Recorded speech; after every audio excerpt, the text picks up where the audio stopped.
Nous allons vous présenter un oral sur le vivre ensemble et ses valeurs en s'appuyant sur le film L'incroyable équipe. Nous allons commencer par vous donner quelques définitions de mots importants. Le vivre ensemble, c'est un concept qui exprime les liens pacifiques de bonne entente qu'entretiennent les personnes d'un groupe dans leur environnement de vie ou leur territoire, refus de toutes les formes de discrimination, sexisme, racisme, homophobie, antisémitisme. L'antisémitisme et l'homophobie ne sont pas présents dans le film, refus de toute forme d'harcèlement et d'exclusion.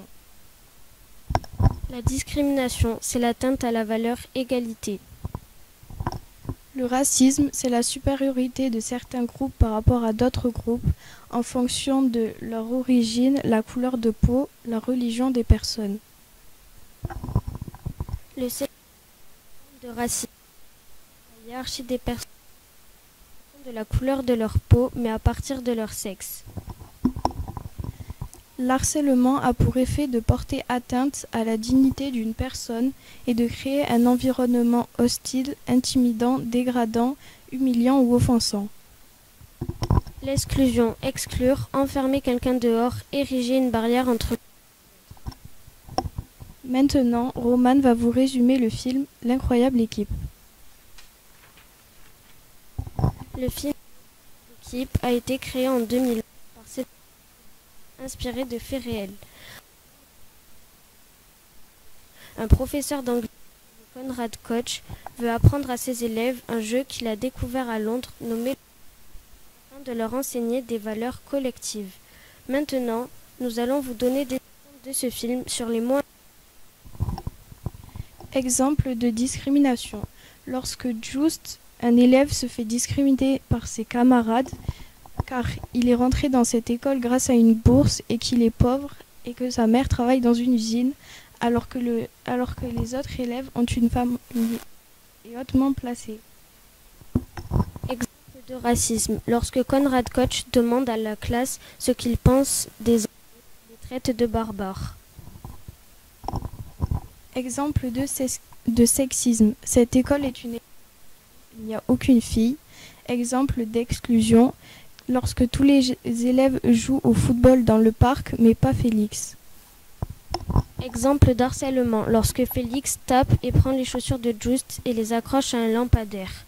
Maintenant, nous allons vous présenter des exemples en s'appuyant sur la feuille de laquelle la classe évolue. La rébellion du groupe. Premier exemple. Les élèves tirent sur la poulie. Deuxième exemple. La classe se moque de l'officier Eugène. Les élèves sont de moins en moins soumis à leur professeur. Le développement du groupe. Premier exemple. Les élèves dans la cour le résultat de la discussion. Ils sont résignés et abattus lorsqu'ils apprennent l'interdiction du football. Deuxième exemple. Sans un professeur comme arbitre, le jeu dégénère.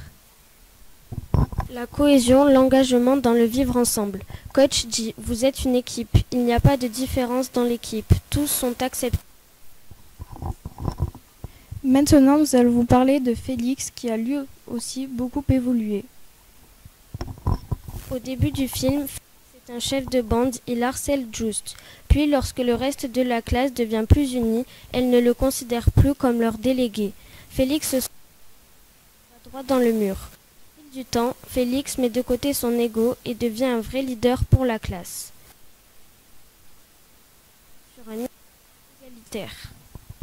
Comme l'article 21 de la Charte des droits fondamentaux de l'Union européenne interdit toute discrimination fondée notamment sur le sexe, la couleur de peau, les origines ethniques, la nationalité, les caractéristiques génétiques, etc. Et comme l'article 1 de la Constitution, elle assure l'égalité de tous les citoyens sans distinction d'origine ou de religion. En conclusion, Félix et la classe évoluent beaucoup pendant le film. Ils ont appris à être un vrai groupe et à rester soudés. Les principes d'égalité et de non-discrimination fondent la démocratie. Merci de nous avoir écoutés.